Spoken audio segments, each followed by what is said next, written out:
Bom, nessa aula de hoje a gente vai complementar o material da aula anterior. A gente culminou a aula anterior com a corrente de deslocamento e a introdução desse termo nas equações de Maxwell, né? Então nessa aula a gente vai consolidar as equações de Maxwell, né? A forma diferencial integral. Vamos restabelecer as relações constitutivas em meios materiais, relações constitutivas, condições de contorno, né?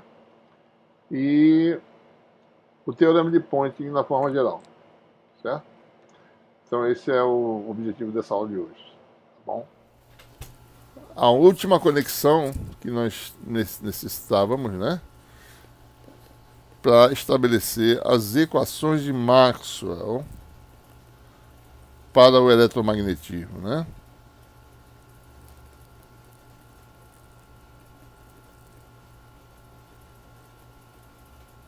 Então a gente tem que saber essas equações, certo? Você não pode terminar um curso de engenharia elétrica sem saber as equações de Maxwell, né, e o seu significado, certo? Tem que se perguntar sempre, eu sei as equações de Maxwell? Eita, esqueci como é que ela era. Bom, é bom saber, né?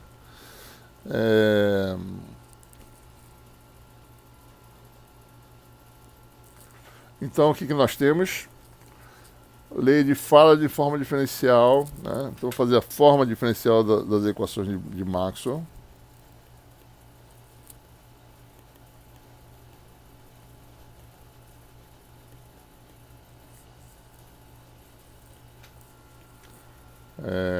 Então nós temos o que aí? Campo elétrico tem rotacional não nulo agora, né? Não é mais um campo conservativo em geral, é menos dB dt. Isso aqui é a forma diferencial da lei de Faraday. Vou escrever aqui do lado, tá certo?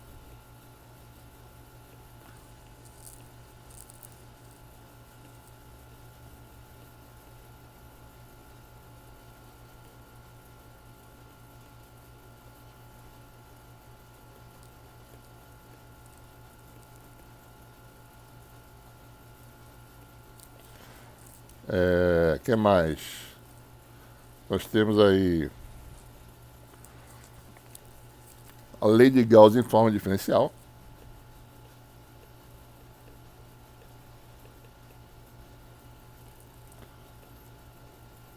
Será que eu estou tentando fazer diferente a letra, né?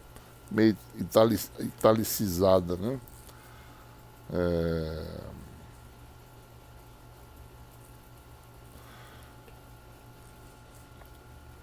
Forma diferencial.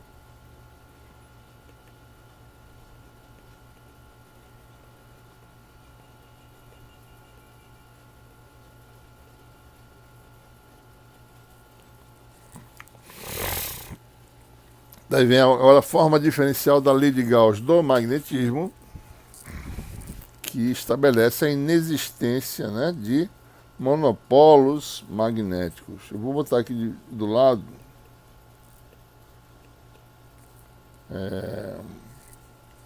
essa propriedade, né? Ao invés de dizer, vou botar aqui a inexistência, vou botar assim, inexistência, né, de monopolos, que é a lei de Gauss no magnetismo, de forma diferencial.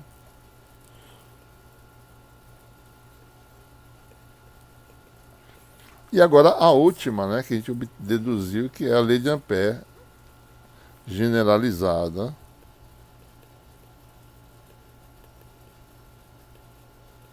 mais JD, que é dddt. Observem que essa equação fornece um acoplamento, né? Se houver B variante no tempo, eu gero um campo elétrico, porque a lei de Faraday essencialmente fornece.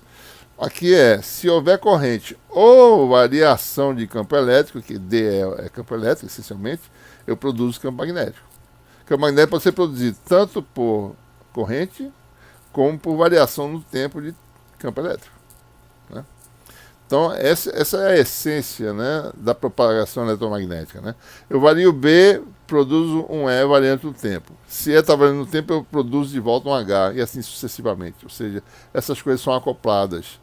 Os campos variantes no tempo não existem mais sozinhos, elétrico ou magnético. Existe um campo chamado campo eletromagnético. Ele tem uma componente elétrica, um vetor elétrico e um vetor magnético associado. Né? Então, eu vou chamar isso aqui da lei de Ampère generalizada. Né?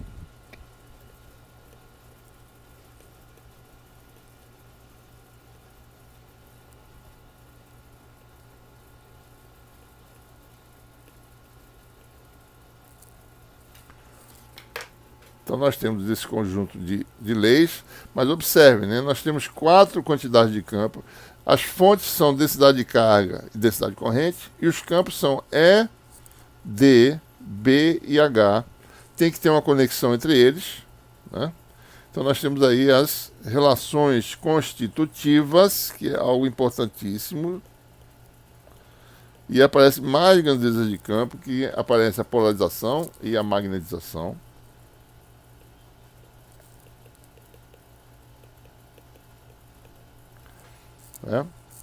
Existe em meios, digamos, de natureza isolante, agora a gente tem que tomar cuidado, né?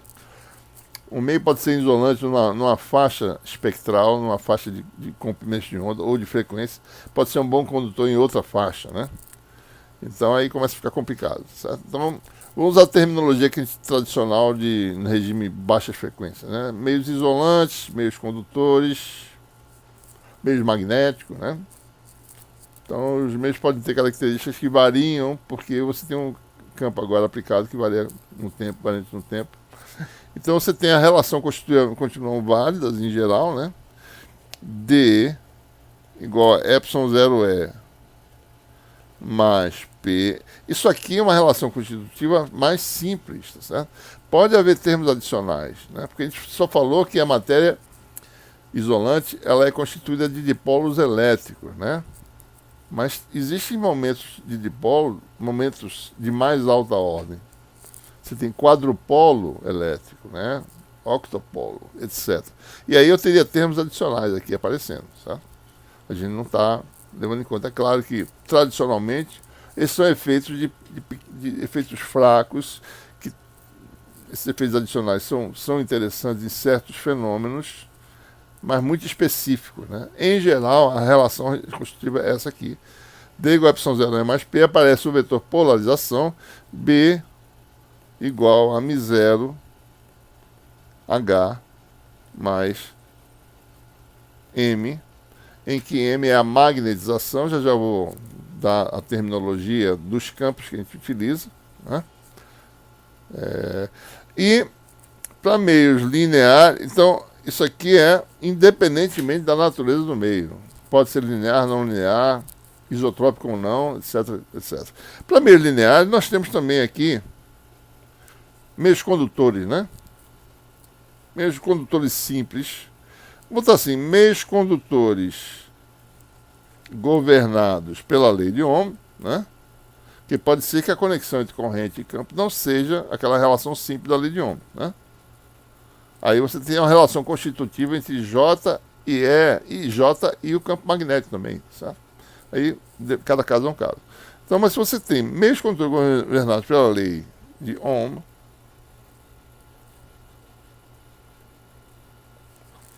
J é a condutividade vezes o campo elétrico, certo?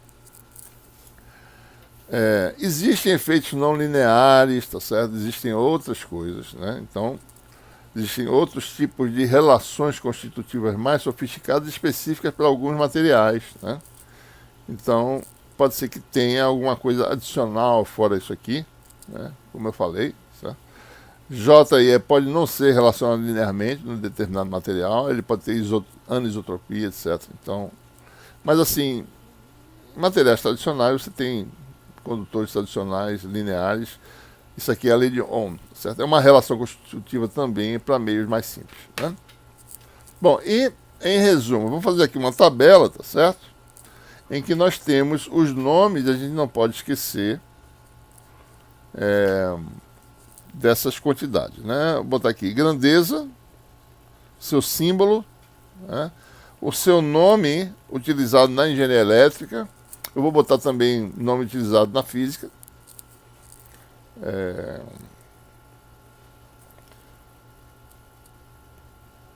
Denominação, né? Tradicional. E a unidade, né? Espero que dê para fazer assim. Unidade SI, né? Unidade, né? No Sistema Internacional de Unidades, né? Primeiro vem o campo elétrico.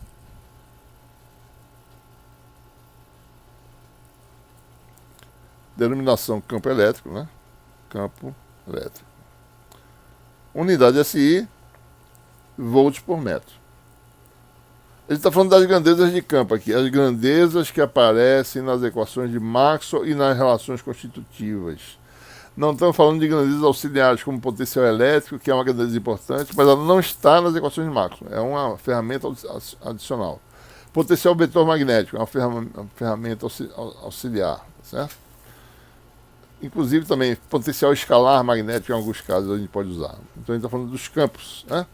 Então aparece o campo elétrico, aparece o vetor D, que é o vetor densidade de fluxo elétrico.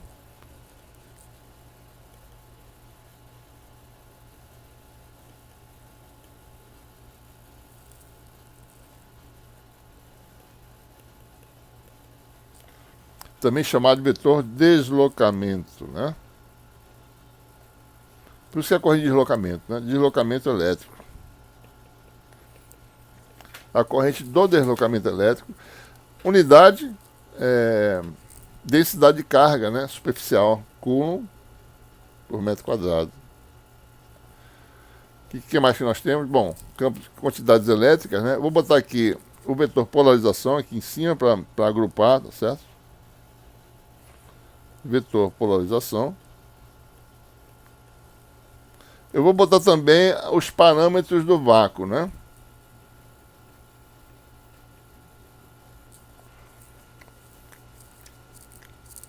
Vetor polarização também medido na mesma unidade do D, né? Basta a gente olhar a relação constitutiva, né? D e P tem a mesma unidade SI. Coulomb por metro quadrado. E aparece, estou colocando aqui as quantidades elétricas primeiro, né? Diferente das notas de aula que vocês vão ver. Permissividade elétrica do vácuo. Isso aqui vale 8,854 vezes 10 a menos 12 unidades SI. Vou botar aqui, farad por metro, né? Pronto. Vamos agora para as magnéticas. Aparece aí, primeiro, campo B, que é o campo... Primeiro, o campo original é o campo elétrico. Esse é o campo auxiliar, né? É o campo que define força elétrica, é o campo elétrico, né? No caso magnético, o campo que define força magnética é o campo B. Interpretação física ele está na direção de uma agulha magnética numa região de campo magnético, né? Certo? Se tem uma agulha magnética, mostra para onde ela aponta, está lá o campo magnético. Aliás, o campo magnético não, o vetor densidade de fluxo magnético, e o campo magnético é uma réplica, né? No caso do vácuo, certo? Então o B seria vetor densidade de fluxo.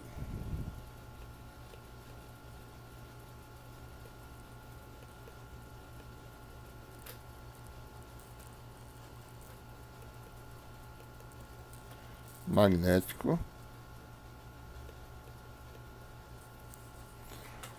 né? Também chamado vetor indução magnética, né?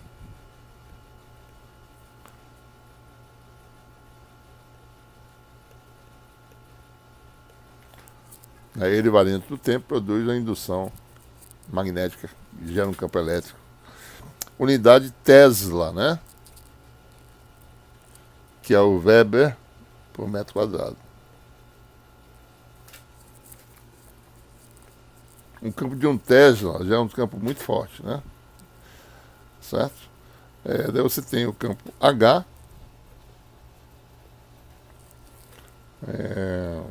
que é chamado vetor campo magnético.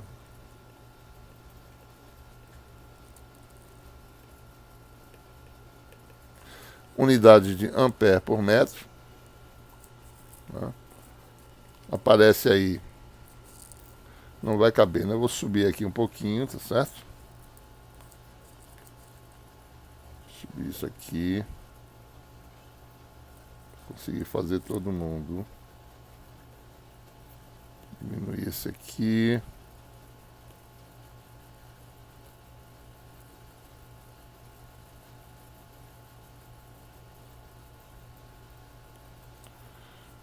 Quer fazer essa tabela na mesma página, certo?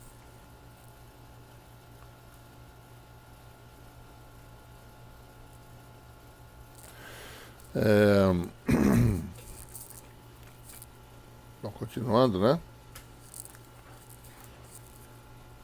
Vetor campo magnético, daí aparece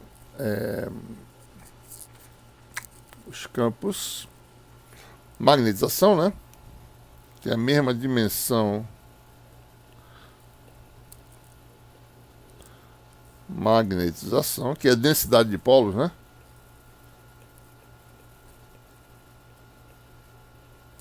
Também ampere por metro. E aí você tem a permeabilidade magnética do vácuo.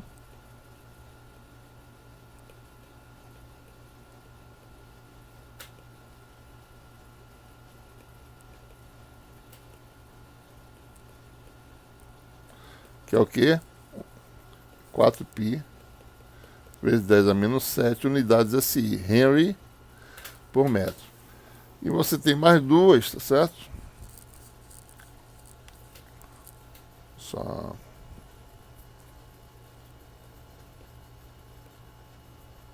fazer isso aqui.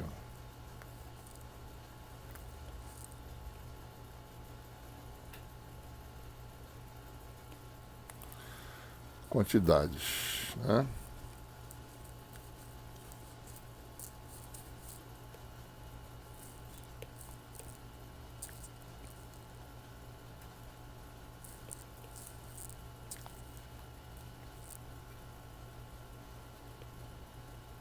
Bom, daí eu vou colocar essa tabelinha numa página. Bom, daí você tem as fontes que aparecem nas equações de Maxwell.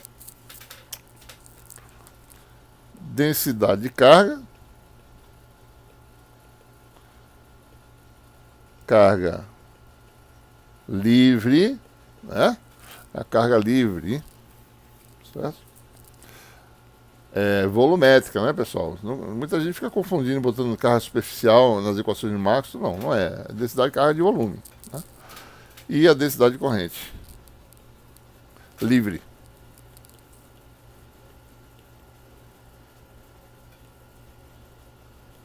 Ou seja, que de fato, migração de portador, né? Portabilidade, certo? Ampere por metro quadrado. É uma corrente de volume, mas ela flui através de uma superfície. Então a densidade é quantos amperes fluem por unidade da área atravessada. Né? Então aí você tem aí as equações de Maxwell, né? Relações constitutivas e a denominação dessas grandezas. Né? Bom, então nós temos também equivalentemente a forma integral das equações de Maxwell, aquela forma diferencial, né? Como é que fica a forma integral, né?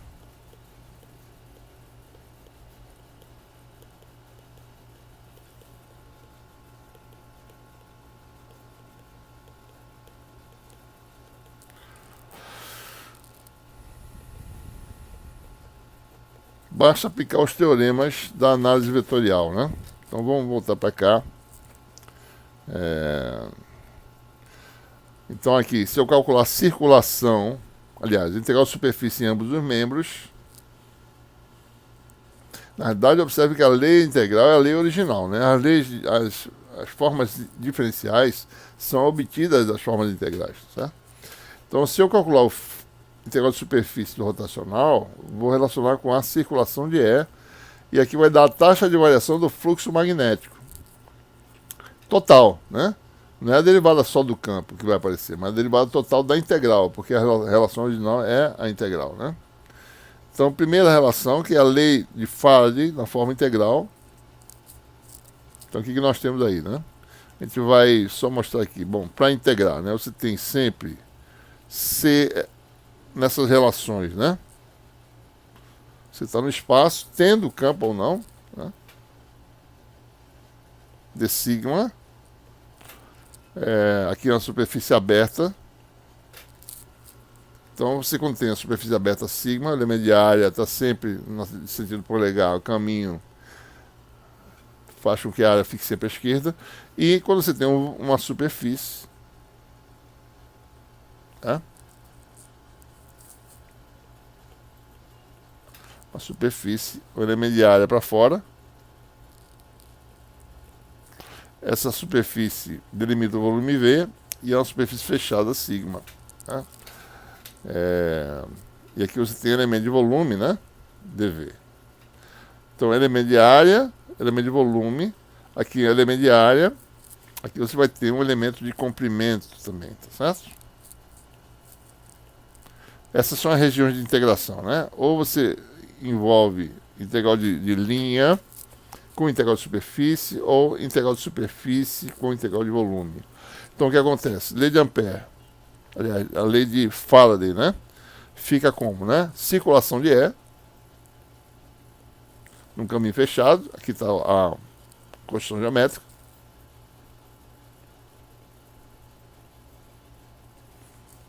A forma precisa da lei de Faraday é derivada total, certo? Incluindo movimento de circuito, incluindo modificação da região, etc. Né?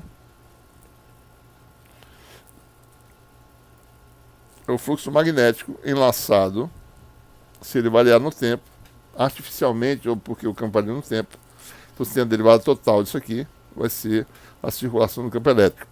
Essa é a lei de Faraday, né?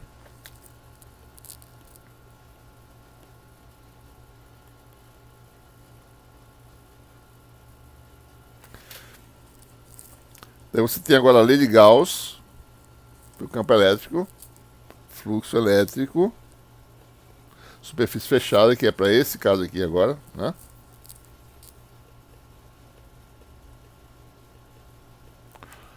Igual a integral de volume da densidade de carga, né? Lei de Gauss.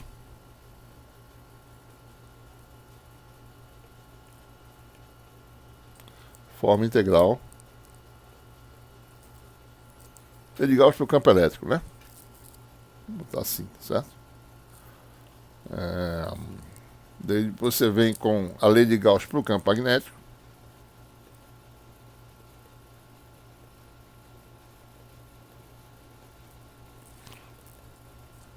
Tá?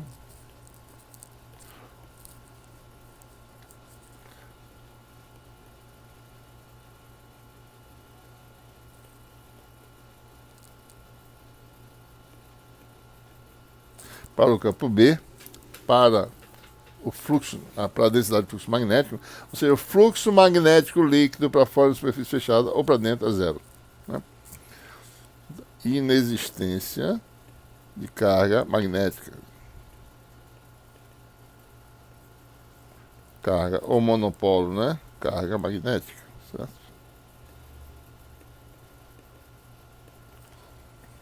E a generalização da lei de Ampère, né? Circulação de H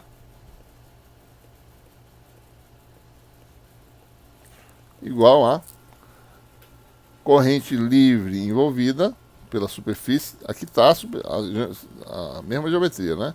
Circulação de H vai ser a corrente que passar dentro desse caminho laçado. Bom, a corrente livre e a corrente de deslocamento. Só que aqui é a derivada total, tá certo? A lei original é essa, né? A derivada é total.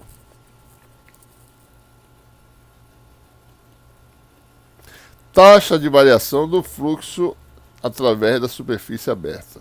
Que é essa quantidade aqui, né? Então, a taxa de variação do fluxo elétrico é dq dt, né? Fluxo em coulombs, certo? Da amperes, e corrente livre, né? Então essa aqui é lei de Ampère generalizada, né?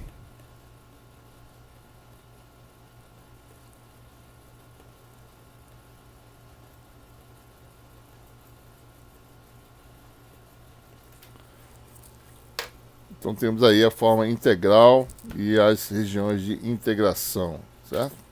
Bom, a gente vai estabelecer agora as condições de contorno. Nós já derivamos essas condições separadamente, mas agora vamos ver o que acontece quando o campo é variante no tempo. Vamos ver se há modificação, né? Que tipo de modificações a gente vai introduzir, se é que há alguma modificação a ser introduzida, vamos ver, né?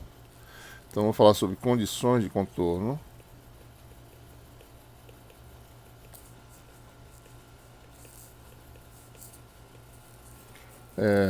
Vamos considerar aí uma região, uma superfície, né?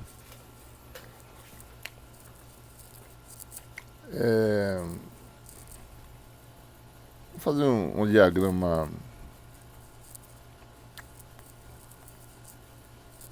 Vamos fazer um diagrama 3D mesmo, certo? Mais ou menos, né? Você tem aí. Vou enfatizar um dos materiais só, né? Aqui tem uma região, um pedaço de uma interface, certo? Aqui está, estou mostrando só o meio 2, para diferenciar do meio 1 em relação ao meio 2. Então você tem aí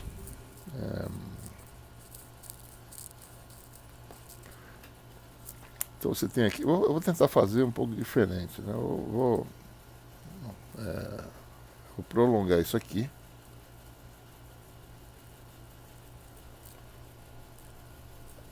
Isso aqui é o segundo meio, né? Estou só prolongando aqui parte dele, tá certo? Eu vou talvez achurar um pouquinho, com cor diferente para ele poder. Bom, esse aqui é o meio 2, né?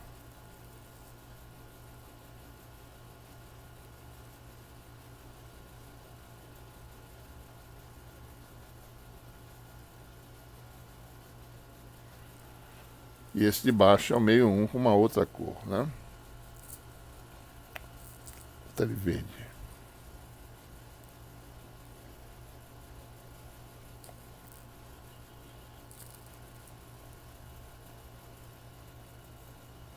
Interface entre eles, eu só pegar um pedacinho de nada, né? Então a parte verde é um meio, essa outra parte laranja aí,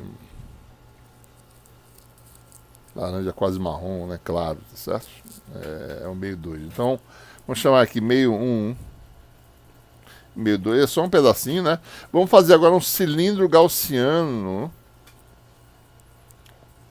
que ele penetra nos dois meios, tá certo? Aqui é a interseção do cilindro. Aqui está o cilindro penetrando no meio 2.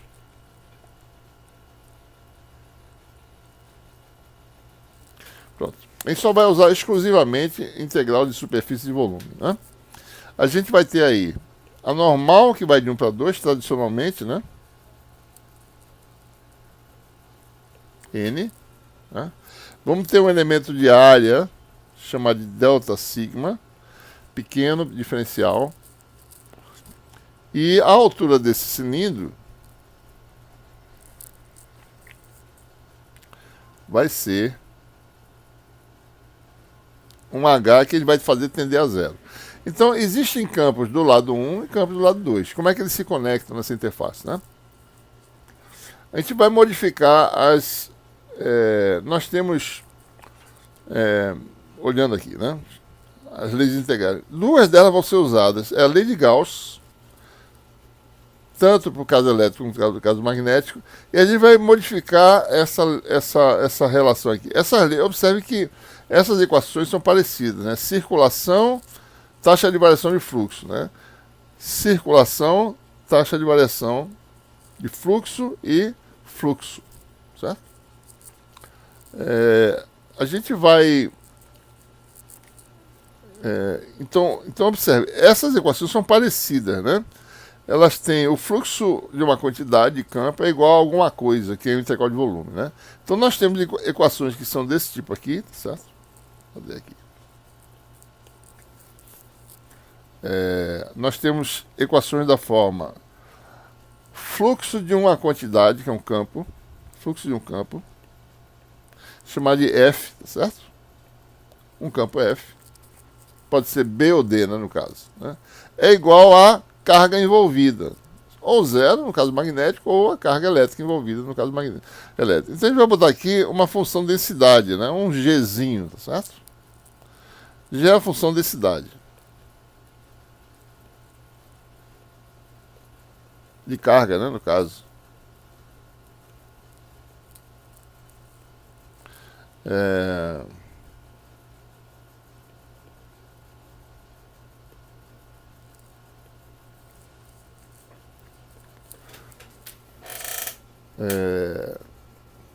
Se for elétrica, ela não nula, é rho. Se for magnética, é zero, né? A função G tem essa propriedade. F é ou B ou D, né?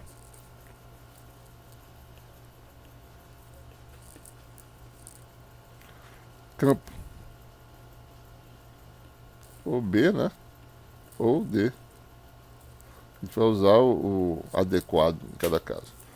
Bom, outro conjunto de equações vem dessa relação aqui.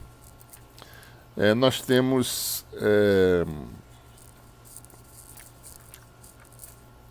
um tipo de equação que nós temos, né? É da forma rotacional de um vetor igual a um outro vetor mais uma taxa de variação de um terceiro vetor, né? A gente tem alguma coisa assim, certo? A gente tem que... uma outra relação diferencial que eu vou derivar a integral é algo assim, tá certo? Rotacional de... Na verdade é assim, né? Rotacional de E ou H, né? Vou chamar de rotacional de um vetor igual a um outro vetor, você vai chamar de R, mais uma taxa de variação de um outro vetor. É o dt, tá certo?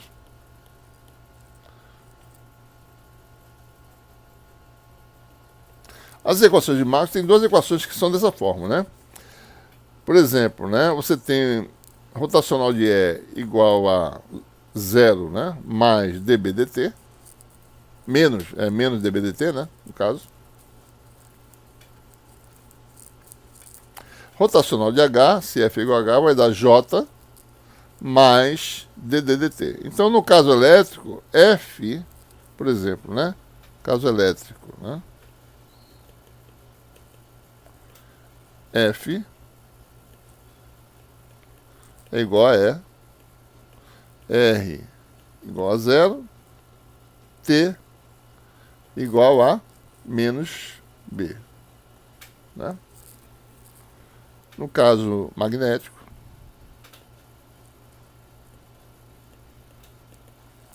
nós temos o que, né? A função F, o vetor é o campo H, R é igual a J e T igual a D, né?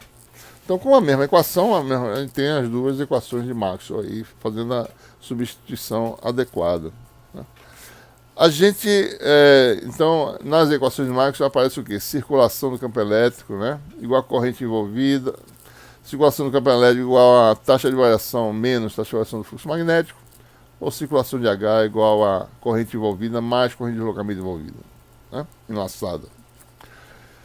E já vai mudar, a gente vai integrar isso aqui num volume, certo?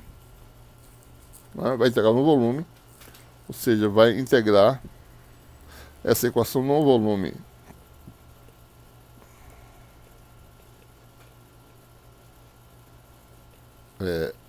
Integral de volume é igual a integral de R dV mais... Eu vou assumir a geometria fixa, né? Então a derivada fica só na quantidade dele, mais dV, né? dt, dt, dt. Certo? E aqui nós utilizamos aquele teorema lá, que é o dual do teorema de Gauss. O teorema de Gauss diz que o integral de divergente é igual ao fluxo de t, de f, né, no caso. E o dual é, a integral do rotacional é essa quantidade aqui, é integral de superfície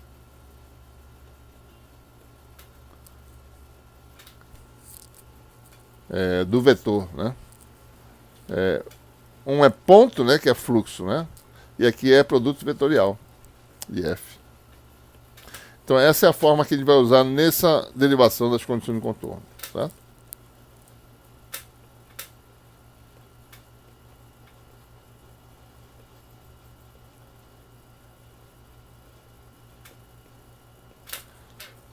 Vamos usar essas duas relações, né?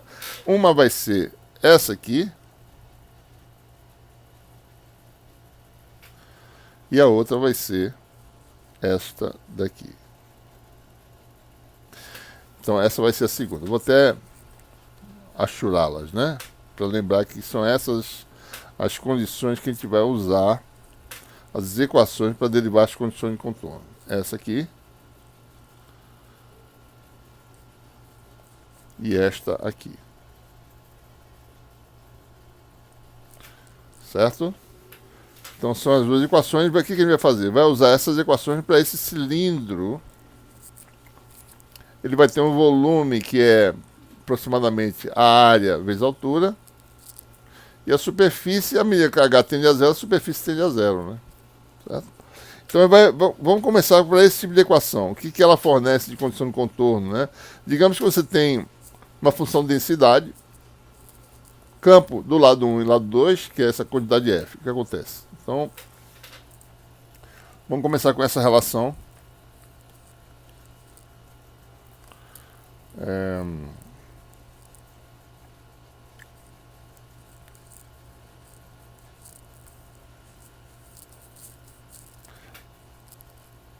Essa aqui, né? D sigma, né?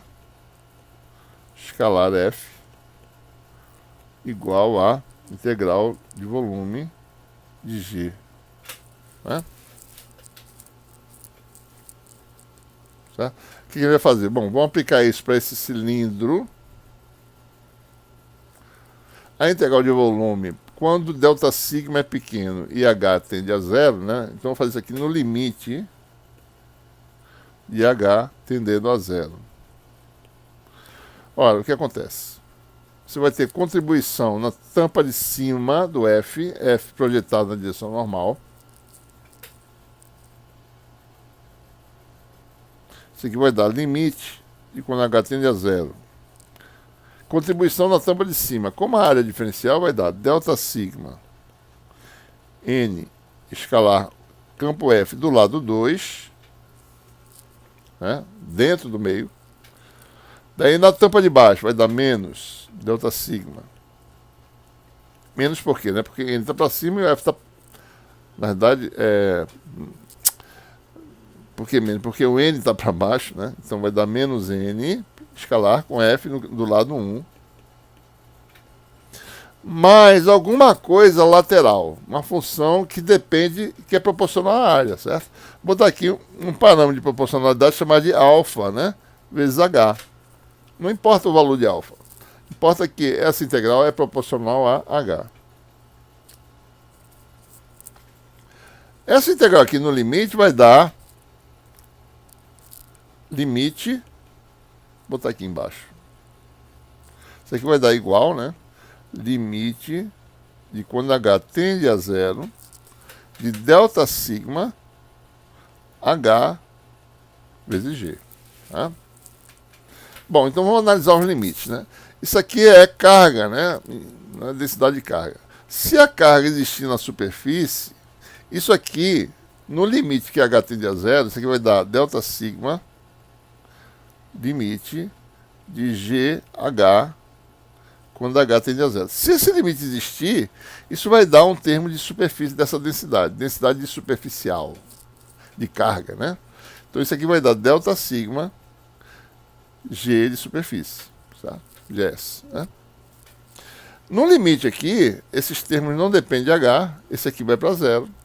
Então ficamos com delta sigma N escalar F2 menos F1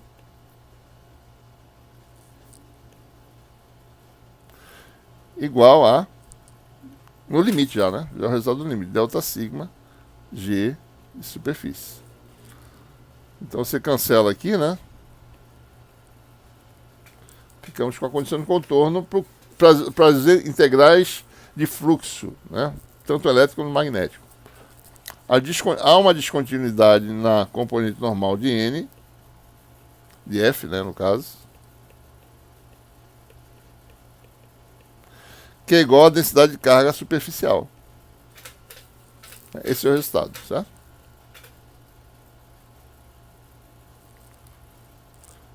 Então vale para as duas leis de Gauss, né? Então o que nós temos? Qual a consequência disso? Bom, se for para o caso de D, né?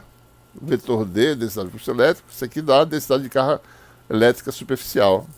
Se for densidade de fluxo magnético, não tem carga magnética, vai dar zero. Então, conclusão, né? Primeira condição de contorno é N escalar D2 menos D1 igual a ρ de superfície, se for o caso. E a outra dá N escalar B2 menos B1 igual a zero. Ou seja, N, B tem a componente normal contínua, né? É conservada, né? Há uma descontinuidade na componente normal de D se houver carga de superfície. Vamos falar sobre essa densidade de carga aqui, rapidamente, tá certo? Agora, de forma mais geral, né?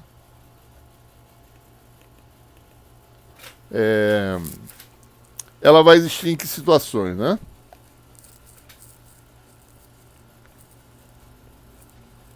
Bom, se você tiver interface, envolve um condutor, né?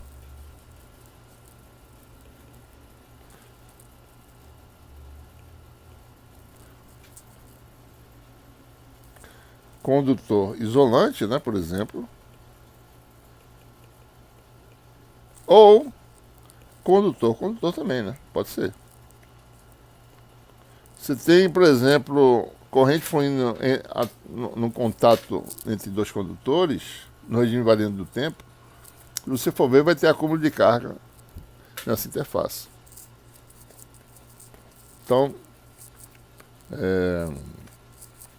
aparece uma densidade de carga de superfície, né? Que mais? No regime estático,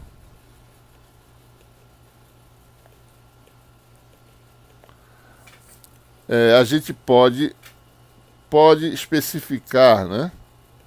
Eu estou falando só de densidade de carga, pois no caso magnético não tem carga magnética, não tem nada a falar aqui, tá certo? Então, falando só especificamente no caso de carga de superfície. Pode especificar o ρS como sendo independente, né?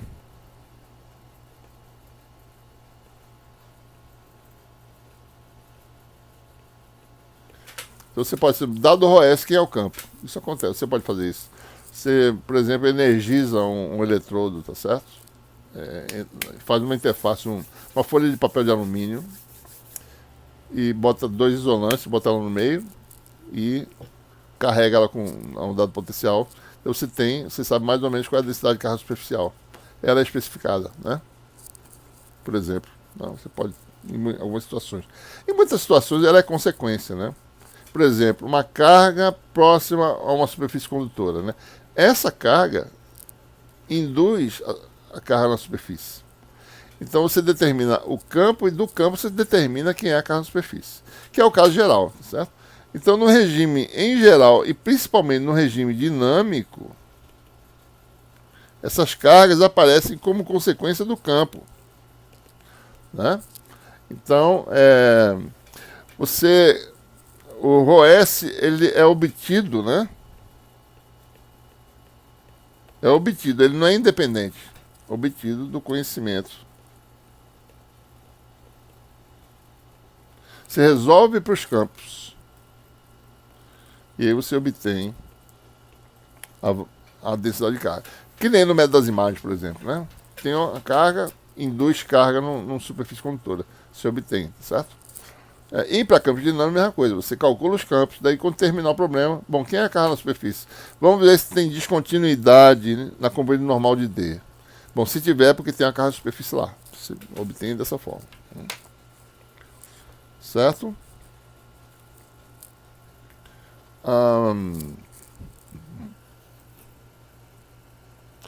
Bom, agora vamos ver as condições de contorno envolvendo as quantidades vetoriais. Está aqui, ó.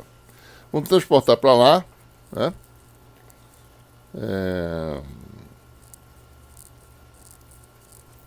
Que é essa equação aqui, né?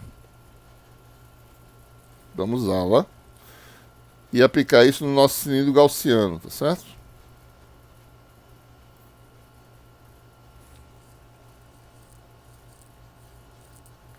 Deixa eu tirar esse achurado aqui agora. Tudo bem.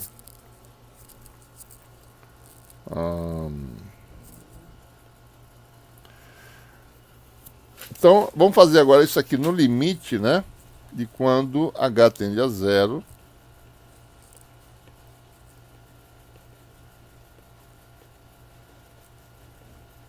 Isso aqui, né? Igual ao limite de quando H tende a zero. Bom, vou fazer separadamente os dois, esses aqui, tá? Mais ou menos, vai dar um primeiro aqui, limite de quando H tende a zero, isso aqui, mais limite de quando H tende a zero de segundo termo. Ora, mais uma vez, né? Isso aqui vai dar o quê, né? Contribuição na tampa de cima, né? Vai dar limite de quando H tende a zero. Tampa de cima é delta sigma n vetorial F, do lado 2. Delta sigma é um tamanho pequeno, né? Você já integrou, é multiplicar por delta sigma. Então, vetorial F2. Na tampa de baixo, vai dar n está para baixo agora, é menos n. A área é a mesma sombra, né? F1. Daí tem uma contribuição lateral dessa integral de superfície aqui, tá? Que é proporcional a H. É um vetor, tá certo? Chamado de um vetor variável aí qualquer. Vamos voltar com o nosso V aqui. Um vetor que não importa o seu valor, mas importa que a integral é proporcional a H. Bom, aqui vai dar igual a R. R não, vai dar limite, né? De quando H tende a zero. Ora, o volume se transforma em delta sigma H, então vai ser um delta sigma. Então você tem aqui R vezes H. É uma contribuição, né? Mais uma integral, aqui também, delta sigma. Eu posso até colocar do lado de fora aqui. Delta sigma, limite de quando H tende a zero do produto derivado no tempo do T vezes H.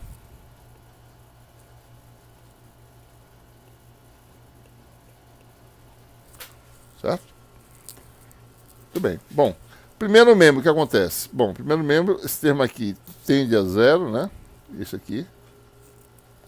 Esses termos aqui tem limite não nulo, né? E aqui está errado, né? Faltou um produto vetorial aqui, certo? Então, o resultado do primeiro membro já no limite vai dar delta sigma n vetorial F2 menos F1 igual a, bom, vamos lá. Ora, lembre-se que isso aqui, quando aparece lá na lei de Ampère, é a densidade de corrente livre, né? Então você vai ter que delta sigma, vou fazer ainda mais uma etapa aqui, limite de quando H tende a zero de R vezes H, né? E aparece um segundo que é mais delta sigma de H tendendo a zero de H dt dt. Ora, lembre-se que quando isso aqui, o R, quando ele existe nas equações de Maxwell, ele é a densidade corrente, né? E tem certas situações em que esse limite aqui existe, né? Naquela idealização de uma folha em que flui corrente na folha, né? Corrente de superfície. Quando isso ocorrer, então isso aqui vai ter um limite que a gente vai chamar da densidade de corrente superficial, chamar de RS, né? Que é, no caso geral, certo? Por outro lado, o T que aparece é ou B, que é o campo B, ou D, que é o campo D. Ora, esse campo, tá certo? Não existe campo de superfície, né? Existe campo, ele preenche o volume, tá certo? Então isso aqui, no limite, aqui você tem uma coisa física que pode ter um limite idealizado, mas aqui não, certo? Então aqui, quando H tende a zero, esse termo de fato vai para zero, porque o H vai para zero e eu não consigo confinar, não tem um limite desse produto HT, certo? Não existe, dá zero o resultado. Então esse termo aqui vai para zero, certo? E sobra isso aqui que dá uma contribuição de superfície. Então o resultado do segundo desse processo é delta sigma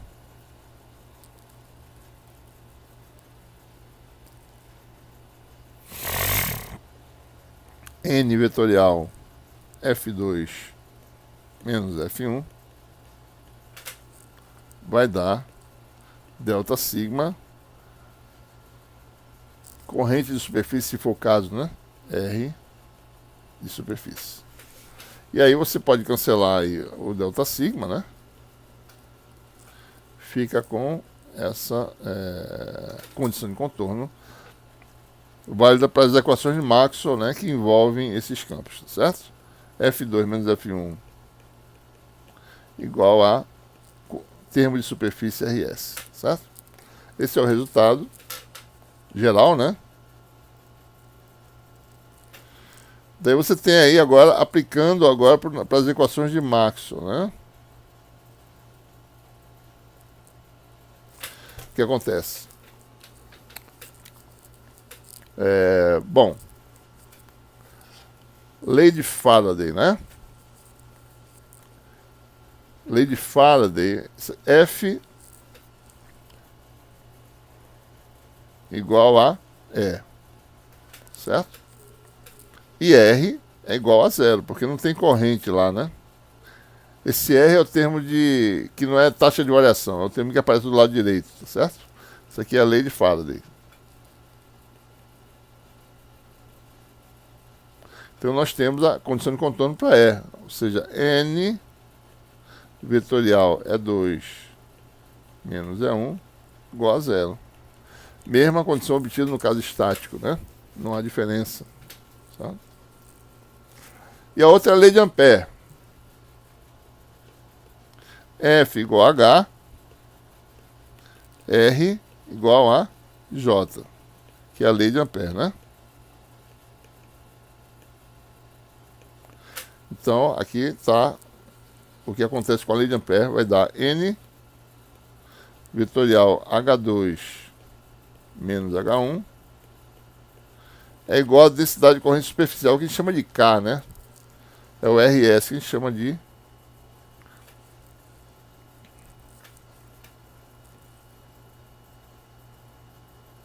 K, esse K arredondado aí, certo? Então tem uma descontinuidade, e nós já falamos sobre isso antes, né?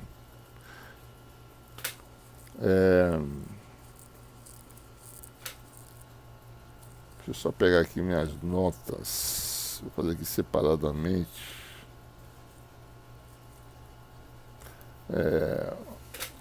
Então, como eu estou fazendo aqui essas notas como sendo notas de aula nova, né? Não vou rabiscar nela, vou rabiscar separado aqui. Então as consequências são essas, né? Você tem duas condições de contorno. Uma que é N vetorial E2 menos E1 igual a zero. E a outra que é para H, N vetorial H2 menos H1 igual a corrente de superfície de densidade, que é K. Então, quando é zero, o que quer dizer, né?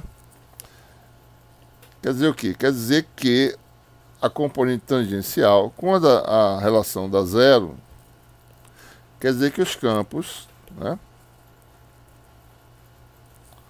terminam, né, com a ponta numa linha que é paralela a N. É isso que quer dizer. Isso acontece no caso elétrico, né? Isso aqui é 2 menos é 1. Quando o produto vetorial, produto escalar dá zero, aliás, vetorial é zero, porque é 2 menos é 1 é paralelo a N. Ou seja, ambos têm a mesma componente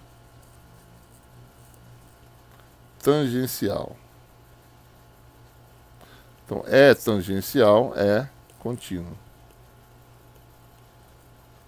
Certo? Essa é a interpretação. Se não tiver corrente de superfície, H tangencial também é contínuo. Tanto do lado 1 como do lado 2, você calcular o H projetado na direção tangente, dá o mesmo resultado. Certo?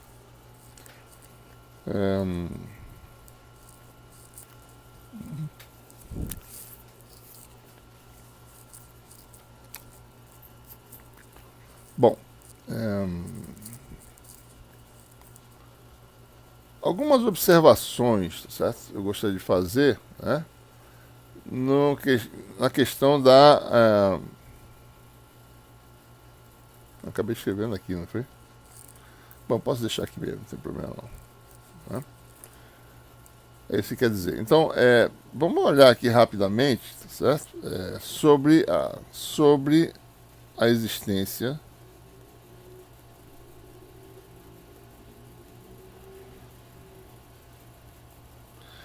de corrente superficial, né?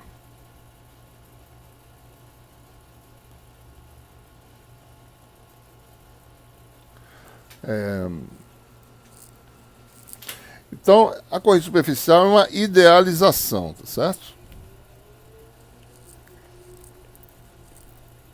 Idealização, né? Que a gente usa isso muito no caso estacionário, tá certo? Então, quando você tem um condutor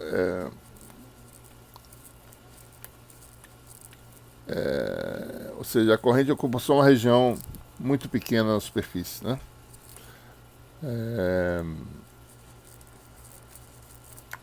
Então, por exemplo, no caso dinâmico, essa idealização só valeria para um condutor perfeito.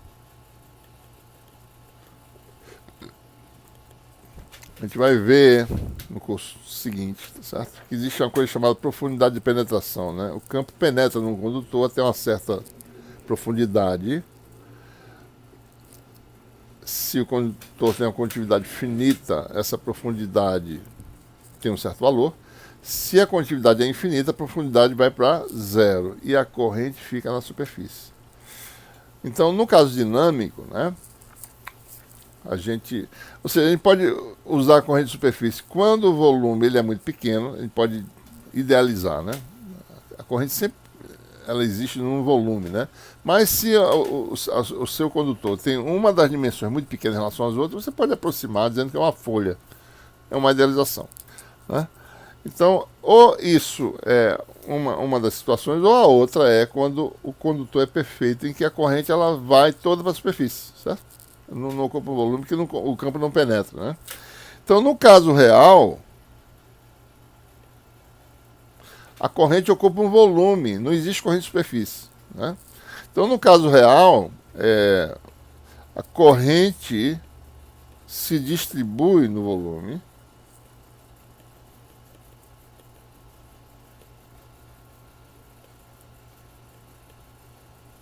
né? E nesse caso, o que acontece? Bom, se ela distribui no volume, não tem corrente de superfície, ou seja, K igual esse K maiúsculo, né? Esse é um K maiúsculo. Deixa eu só fazer aqui.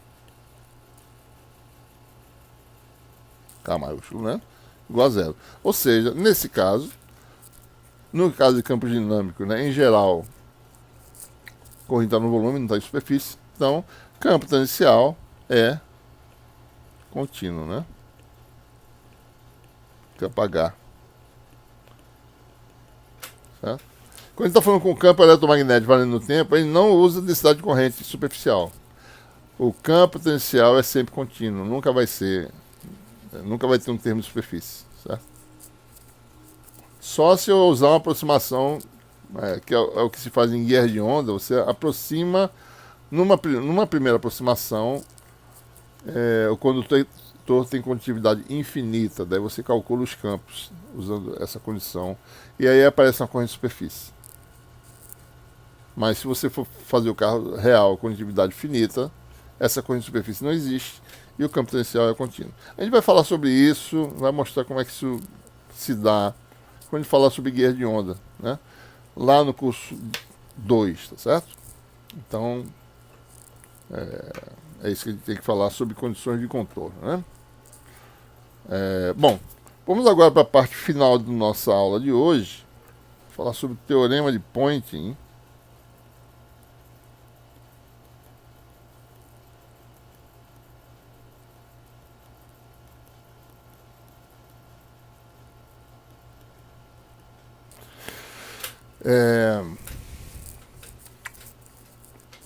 E esse teorema aparece também intuitivamente, né? Considerando o produto vetorial do campo elétrico com o campo magnético. Dá um vetor, né? Vamos definir ele aqui, esse S, tá certo? Arredondado, é vetorial H. Esse é o chamado o vetor de Poynting, certo? Por que ele tem interesse nesse vetor, né? Bom, vamos olhar a dimensão física desse vetor. Volts por metro vezes ampere por metro. Né? Isso aqui dá o quê?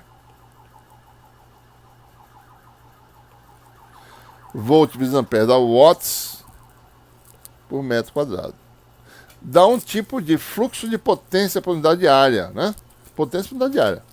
Então a potência flui, se você calcular, você tem essa densidade de potência, digamos assim, watts por metro quadrado. Se você calcular isso através de uma superfície, você vai ter a quantidade de watts que fluem nessa superfície, devido ao campo eletromagnético que está carregando essa potência. Certo? Então vamos calcular então, já que isso a gente conjectura que é uma quantidade que é densidade de fluxo, né, de potência, o que a gente vai fazer?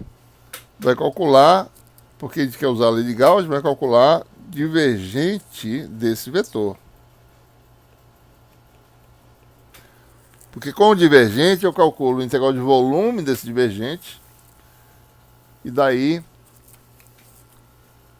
a gente usa o teorema de Gauss e calcula fluxo desse vetor em watts. Né? Essa é a ideia. Tá? Então vamos lá. Então divergente de S, né, é o divergente de E vetorial H. E a gente vai usar uma propriedade uma das identidades vetoriais que a gente não deduziu. Dá para deduzir, mas a gente tem que gastar um pouquinho de tempo. Mas pode se mostrar de forma mais ou menos direta, tá certo? Como eu já falei, né? Usando notações compactas de álgebra vetorial, a gente faz facilmente, certo? Então isso aqui pode ser expandido, né? Isso aqui é como se fosse produto misto, né? A escalar B vetorial C, né? No produto misto tem uma propriedade de que isso pode ser feito com permutações cíclicas do mesmo resultado. Aqui não, certo? Porque aqui envolve um operador. É parecido, mas a gente tem que tomar cuidado. Por exemplo, o que aparece, né? Um termo positivo, se você faz permutação cíclica, por exemplo, né? H escalar rotacional de E, né? Se eu fizer H para cá, né? E fica o ponto vem para cá, né? E o X vem para cá, certo? Daí eu fico positivo. Por outro lado, se eu fizer o contrário, né? E vetorial, E escalar rotacional de H, se eu fizer um produto misto, né? Por exemplo, observe que as permutações, deixa eu fazer aqui para a gente poder entender, tá certo? O que eu estou querendo dizer. Por exemplo, no produto misto,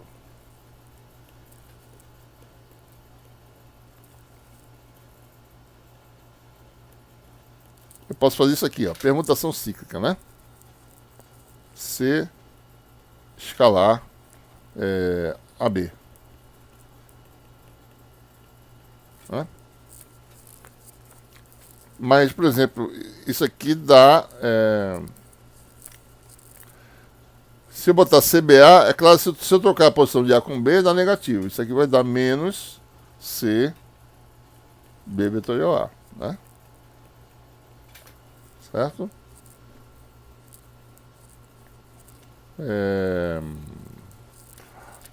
Eu posso fazer mais uma aqui, né? Eu posso fazer igual a B escalar C vetorial A, né? Então isso aqui é a propriedade do produto misto. Se eu fizer isso aqui, se eu violar esse A com C, eu vou ficar com menos B escalar. Se eu trocar a posição de A com C, eu mudo, né? O produto vetorial vai ficar menos AC, né? Certo? Então se você olhar para cá, certo? Intuitivamente ele vai entender que vai ter um termo positivo, que é se eu fizer uma permutação cíclica. Eu passo o H para cá e passo o nabla, ou seja, eu tenho um termo positivo que é H escalar rotacional de E, né? Mas não é só isso, tem um segundo termo. Mas esse segundo termo viola a propriedade, né? Vai ficar menos, que aqui, por exemplo, se eu trocar a posição de H com E, muda de sinal, né?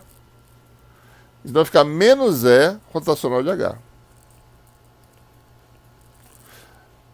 Não é de se esperar que tenha dois termos, né? Esses dois termos aparecem por causa da regra da cadeia do nabla, tá certo? Mas dá para se entender o sinal, pelo menos, né? Observe que o sinal está de acordo com a permutação cíclica, né? Isso aqui, uma permutação cíclica dá um termo positivo. Isso aqui, se eu violar a permutação cíclica, que é o que eu fiz aqui, eu mudo o sinal. Fica um sinal negativo, né? Então, essa é a identidade que nós temos, que a gente vai usar.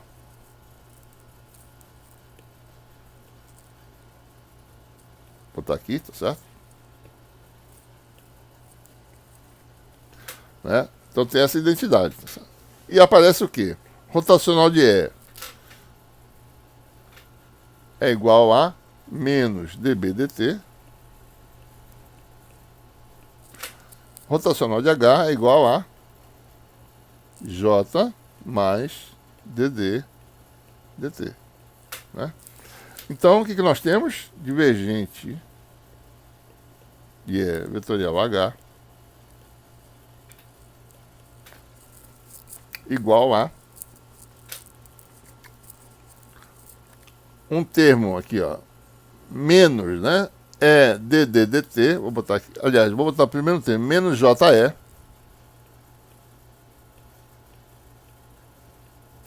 e aparece um menos aqui, ó, menos E com dd dt e menos H com dB dt. Então vai ficar um menos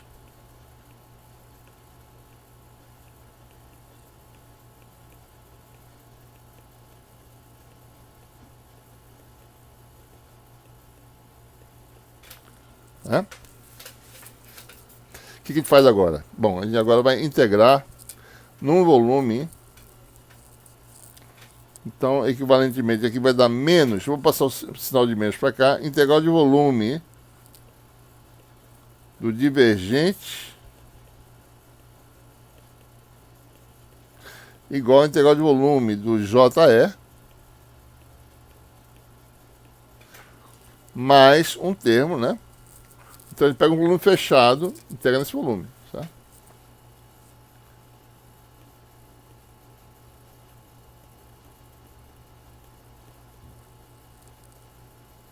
Tá assim, né? Mais H dB dt. Deixa eu botar mais para cá um pouquinho, vai ficar muito. Certo? Olha, teorema de Gauss. dá o fluxo desse vetor, que é chamado de S, né? Para dentro do volume. Então isso aqui vai dar fluxo de S para dentro, que dá para menos d sigma, certo? Essa é uma relação, né? Igual a integral de volume de JE, coisas que nós já conhecemos, já vimos antes, né? Mais integral de volume dd dt mais h dB dt. Olha, nós sabemos já de nosso conhecimento anterior que isso aqui é potência de intercâmbio entre portadores de carga e campo elétrico. Então, ó, o fluxo do vetor J, que é o watts por metro quadrado, né? Isso aqui dá potência, né? Da dimensão de potência, né? É parcialmente usado para produzir a troca de energia entre portadores de campo, né? Que sempre se dá com campo elétrico, mas algo que tem a ver com taxa de variação de energia, né? Porque DE, integração de volume, dá energia elétrica. BH, integração de volume, dá energia magnética. Então isso aqui é taxa de variação de energia, de alguma forma, né? Então essa é a interpretação, certo? Então o que nós temos aí? Isso aqui. Assim. Esse termo aqui dá fluxo de potência eletromagnética, né? Em watts, tá certo? Fluxo é integral de densidade de fluxo, né? Densidade de fluxo é watts por metro quadrado. Fluxo dá sempre a quantidade. Fluxo de potência. É assim que a gente interpreta, né? Por que a gente interpreta assim? Porque a gente já conhece as expressões de energia de potência anteriormente. Então, a gente está interpretando que esse resultado bate com essas expressões. Fluxo de potência eletromagnética para o interior do volume, né? Através da superfície, né? Através de sigma, né? Só tem uma forma de passar, não precisa nem botar isso. O que é isso aqui? Ora, nós já fizemos isso antes. JE, agora por caso variante, né? Intercâmbio ou potência intercambiada, se você quiser, certo? Potência intercambiada. Pode ser de um lado para o outro. Em geral, para meios passivos é o campo que dá energia, né? Então esse fluxo é parcialmente utilizado para esse intercâmbio de potência entre campo e portadores livres e o sistema de cargas livres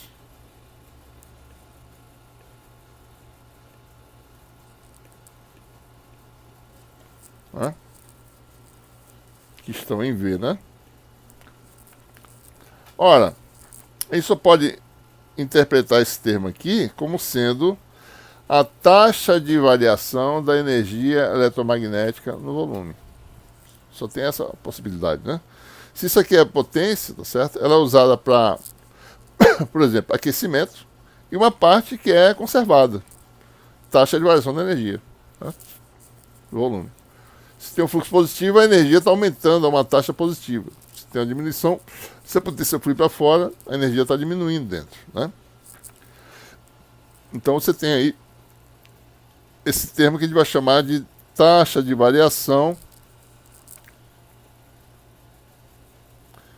da energia eletromagnética no tempo. Por definição, é calculada dessa forma, né? Integral de volume de E dd dt mais h dB dt.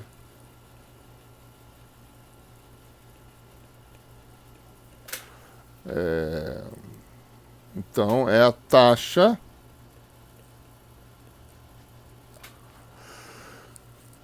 de variação da energia armazenada em V. E eu posso então também associar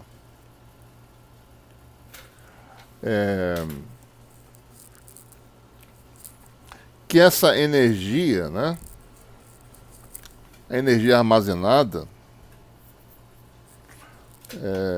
deveria talvez fazer uma separação aqui, né?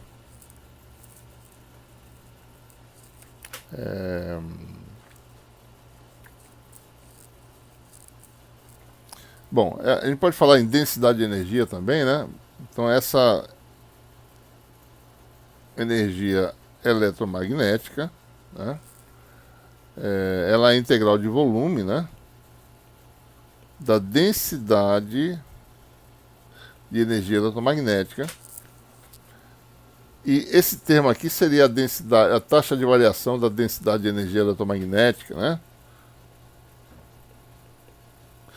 dWdt, por definição, é simplesmente esse termo aqui.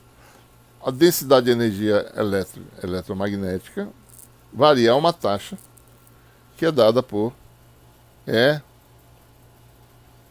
dDdt mais H dBdt, né? Ou seja, se você quiser calcular a densidade de energia eletromagnética num determinado instante de tempo, a gente integra ambos os membros dessa equação. Vai ser integral no tempo, botar a variável dt', né, escalar dd dt', né, mais h escalar dB dt'. Ora, é possível a gente separar a energia sendo mais elétrica e magnética, né? Isso aqui seria um termo, deixa eu talvez separar aqui um pouco mais para cá. Vou botar isso aqui.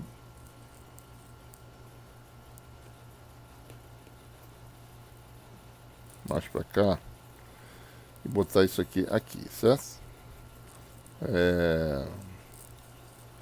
Botar isso aqui em cima. Eu quero mostrar uma coisa aqui nessa página. Pronto. Então, assim. Apagar isso aqui.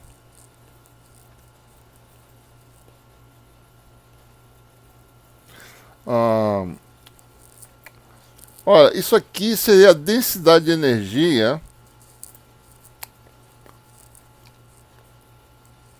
taxa de variação da densidade de energia elétrica, né? Isso aqui seria, acho que dá para fazer aqui, peraí.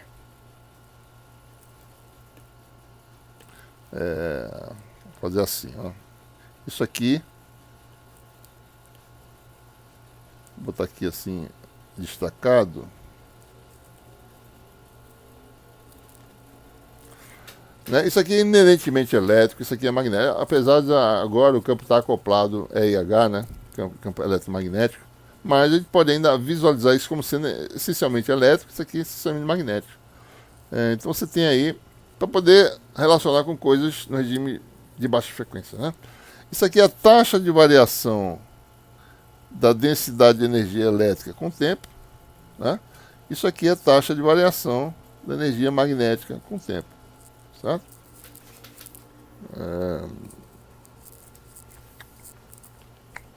A gente vai explorar um pouquinho, certo? Então,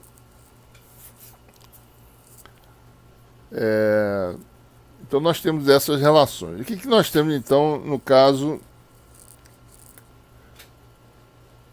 que a gente mostrou, né? Então, olhando aqui o teorema de Point, tá certo? Forma integral está aqui, né? Certo? Então vamos botar aqui na forma integral. Teorema de Point, que é essa relação integral, certo? O que ele diz, né? Vou sumarizar aqui mesmo, certo? O fluxo do vetor de Point para o interior de um volume limitado por sigma é a potência que flui, tá certo? Vou colocar assim, né? Mais a taxa de variação da energia eletromagnética do volume no tempo, né? Essa é a forma integral. Forma diferencial,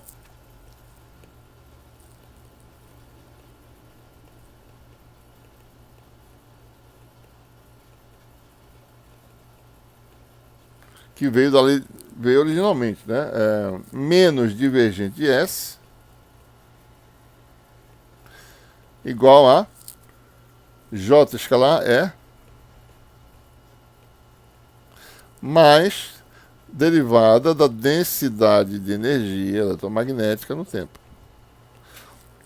Então, o teorema de Poynting, na sua forma integral, observe que isso aqui é maiúsculo, tá certo? Isso aqui é minúsculo, né? A gente tem que diferenciar pelo tamanho mesmo, tá certo? Porque então, se a gente pudesse usar a letra reta, né, aqui, certo? A gente ia facilmente perceber a diferença. Mas como está usando letra arredondada,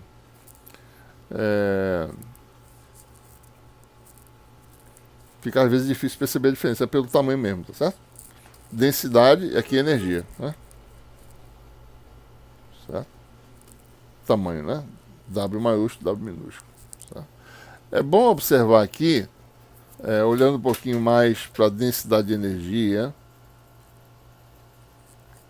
certo?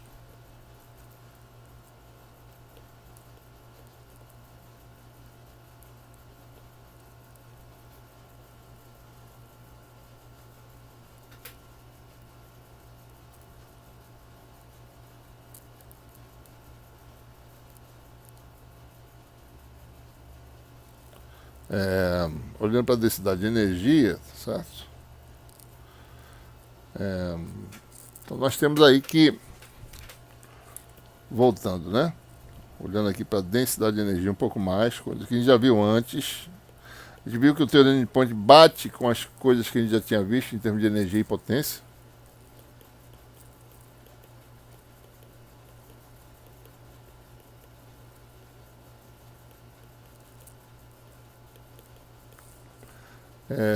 Então o que nós temos? Na densidade de energia eletromagnética é igual a WE mais WM, né? Observe que, vou fazer uma delas aqui, WE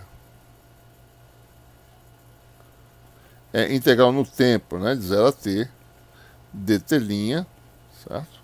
Integral de volume de dd dt, né? dd dt', no caso, né? Vou trocar a integração aqui, a posição. Isso aqui vai dar integral de volume, né? De integral de 0 a t de E escalar. Daí você tem aqui dt', dd, dt'. E aí eu faço uma mudança de variáveis, né? Eu saio da variável t e vou para a variável d de integração. Então isso aqui se transforma, né? Aqui no tempo t, o d vai ser o valor final, d final, certo? Deixa eu só arredondar um pouco mais. Isso aqui me se transforma na diferencial de d, né? Então a densidade de energia elétrica pode ser calculada como a integral de volume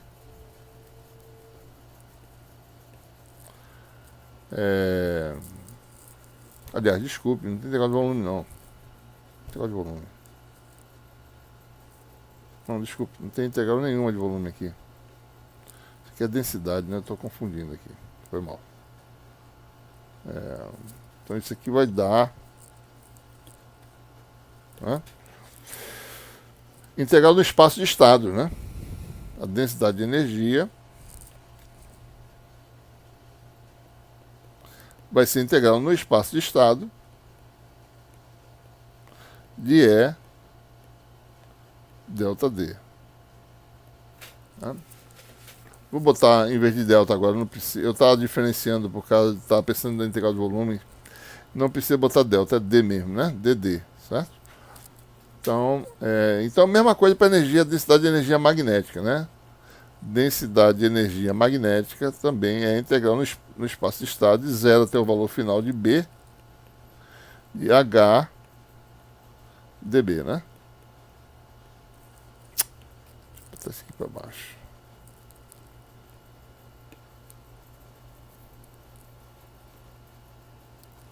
Isso que nós obtemos, certo?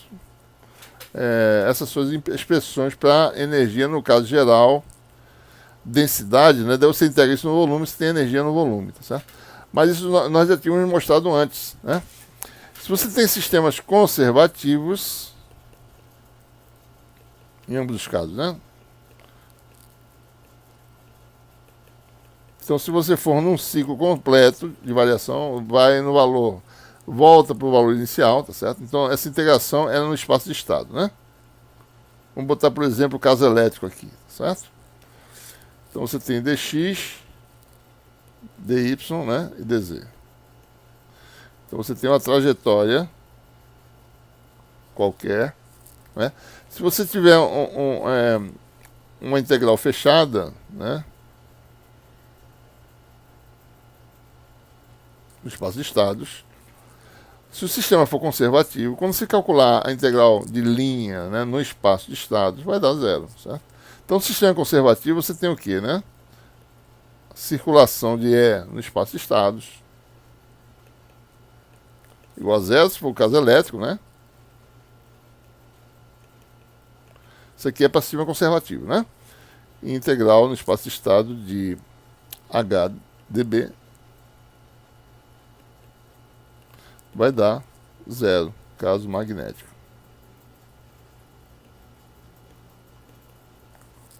Certo? Então é isso que a gente obtém. Né? Vou fazer aqui alguns casos particulares.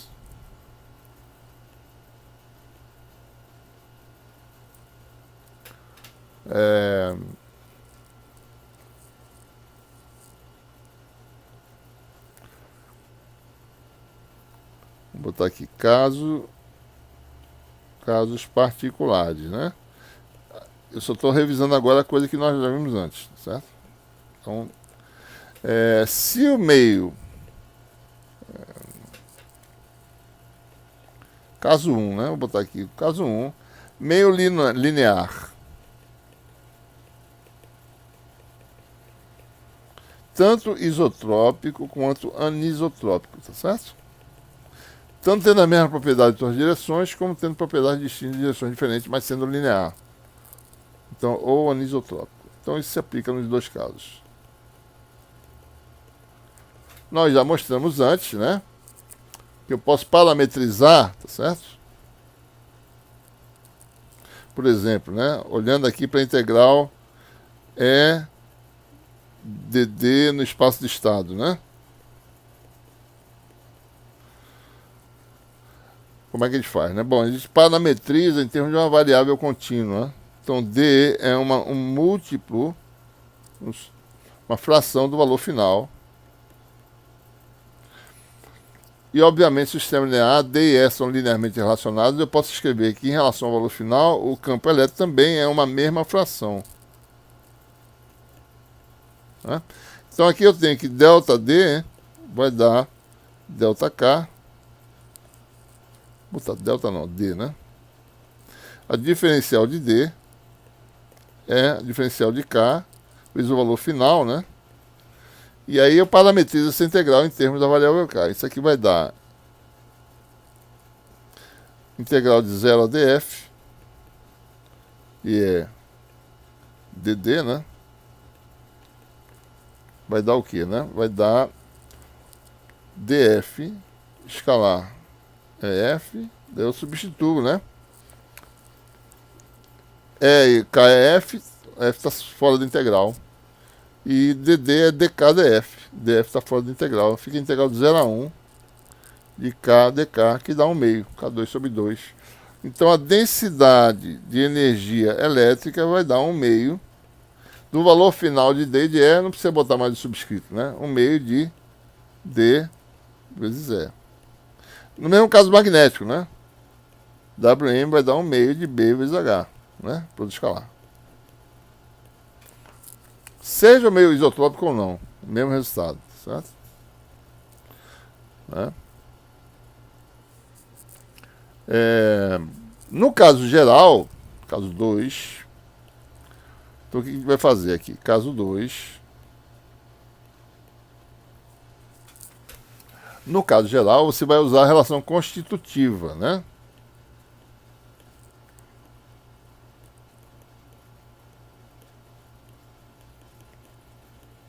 Ou B igual a M0 H mais M, né? Você tem um termo aqui que é, por exemplo, se não tivesse o P, D e E eram linearmente relacionados. Então, para esse termo aqui, você vai ter um termo parecido com esse, certo? Esse termo aqui é uma integral no espaço de estado. Delta D, né, se transforma em delta E vezes epsilon 0 mais delta P. A integral em E é fácil, dá 1/2, né? E a integral em P tem que ser calculada, certo? Então o resultado que se obtém é que a energia eletromagnética, como um todo, né, vai dar um termo que é aquele 1/2 envolvendo só o campo H, só o campo elétrico, ou seja, epsilon 0 E vezes E, vai dar 1/2 epsilon 0 módulo de E ao quadrado, que é E escalar E, né? 1/2 de epsilon 0 E escalar E, certo? Que é isso aqui, ó. D igual a epsilon 0 E, né? Dá 1/2 de D da epsilon 0 E escalar E, que dá módulo de E ao quadrado. Mais um termo magnético. Valor final, né? Valor final do campo, tá certo? Porque ele vai precisar usar esse valor como referência. M0 H ao quadrado, H final. Daí aparece um termo, uns termos de integração, que seriam quais, né? Integração no espaço do estado envolvendo delta P, a diferencial de P, e a diferencial de M. Então você teria aqui mais integral de 0 ao valor final de P, de E dP. Né? Essa aqui não calculou, porque pode ter não linearidade, mais μ0 integral de 0 até o valor final da magnetização de H dm. Certo? Esse é o resultado que a gente obtém no caso geral. Ele teria essa integral aqui para realizar essa de baixo, né?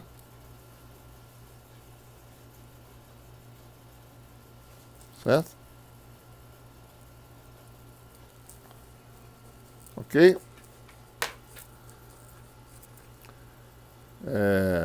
Bom, então até a próxima. Até lá.